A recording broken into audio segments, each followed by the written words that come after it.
আসসালামু আলাইকুম বন্ধুরা। আশা করি নিশ্চয়ই আপনারা সবাই ভালো আছেন। আপনাদেরকে শুভেচ্ছা জানাচ্ছি আলিমন্দ ফেসবুক পেজ এবং ইউটিউব চ্যানেলের পক্ষ থেকে।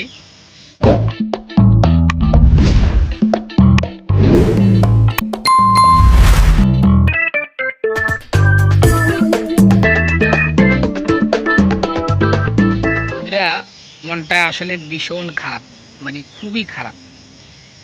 আপনার শারীরিক বলে মানসিক বলেন, সব দিক থেকে কিন্তু আমি একটু ডিপ্রেশনের মধ্যে আছি।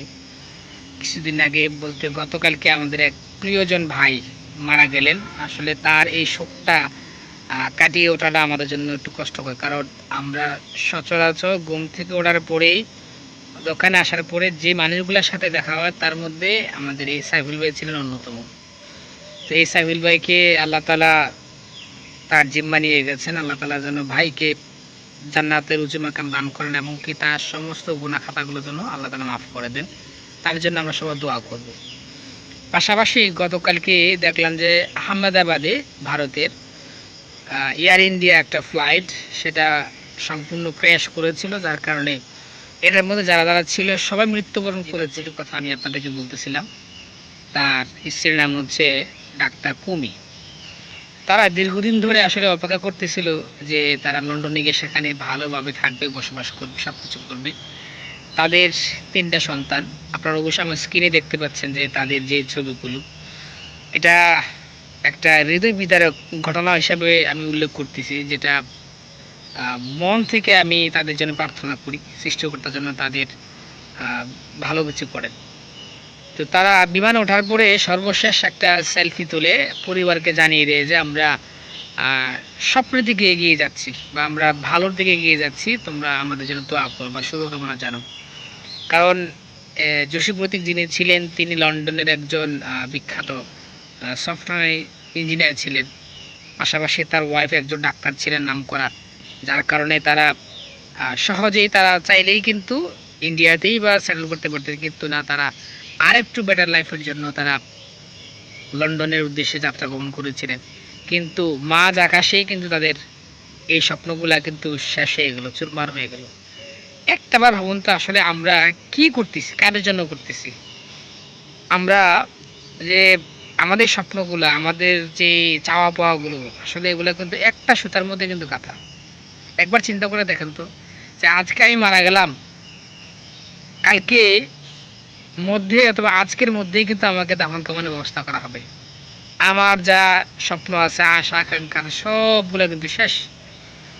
দিন শেষে কিন্তু আমরা একে অপরের সঙ্গে কিন্তু আমরা যুদ্ধ বিগ্রহ থেকে শুরু করে, ঝগড়া ভাষা থেকে শুরু করে, অহংকার, হিংসা, অহমিকা থেকে শুরু করে এমন কোনো কিছু বাদ নাই যে আমরা সেটা করি না। আমরা কেন করবো ভাই এগুলা? কি দরকার? এই যে দেখেন, যারা আজকে মারা গেল বা যারা মারা যাচ্ছে, প্রকৃতপক্ষে তারা যদি মানুষের সঙ্গে ভালো ব্যবহার করে, ভালো আচরণ করে, তারা যদি মানবিক যে মূল্যবোধগুলো আছে, মানবিক যে গুণগুলো আছে তাদের মধ্যে যদি এই জিনিসগুলো থাকে, আপনি দেখবেন যে একটা মানুষের নামাজ কালামের পরে এই জিনিসগুলো অটোমেটিকলি চলে আসে।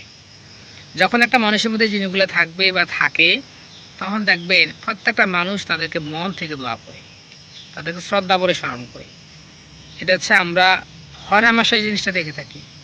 আমরাও চাই, আমরা প্রত্যেকটা মানুষ আমরা চাইবো আমাদের মনের ভিতরে এই যে একটা হিংসাত্মক মনোভাব আছে মানুষের সাথে, একে অপরের সাথে, একই বাড়ির দেখা যায় আপনার এক ভাই আরেক ভাইয়ের সামনে দিয়া আপনার বেড়াতে দিছে, অথচ মানে তার চিন্তাধারা হলো যে কেউ কাউকে দেখবে না। চিন্তা করে দেখেন যে কি পরিমাণ হিংসা আমাদের মনের ভিতরে আমরা পোষণ করতেছি। অথচ আজকে মরলে কালকে দুদিন, আপনাকে স্মরণ করবে সর্বোচ্চ এক সপ্তাহ, 10 দিন, 1 মাস, 2 মাস, কিন্তু আপনাকে তারাই স্মরণ করবে যারা, যাদের কাছে আপনি স্মরণীয় এবং বরণীয় আপনার কর্মের মাধ্যমে। ঠিক আছে? তো বন্ধুরা, আসলে বলার কোনো কিছু নেই, মনটা খুবই খারাপ। চারিদিকে এত অস্থিরতার মধ্যে এই যে মানুষগুলো এভাবে মারা যাচ্ছে, প্রিয়জনগুলো আমাদের কাছ থেকে ছেড়ে যাচ্ছে, চারিদিকে অস্থিরতা, পারিবারিক বন্ধন মানে ছিন্ন হওয়ার মতন অবস্থা প্রত্যেকের ঘরে ঘরে আমি যেটা দেখতেছি আর কি এখন, যেটা আসলে আমরা খুবই মানে মর্মাহত। আমরা কখনোই এই জিনিসটা আমরা চাই না যে এরকম হোক। আমরা সবাই একে অপরের সঙ্গে থেকে ভালোভাবে যেন আমরা এই দুনিয়া থেকে বিদায় নিতে পারি সে প্রত্যাশা ব্যক্ত করে আজকের মতো এখানে বিদায় নিচ্ছি। আল্লাহ হাফিজ।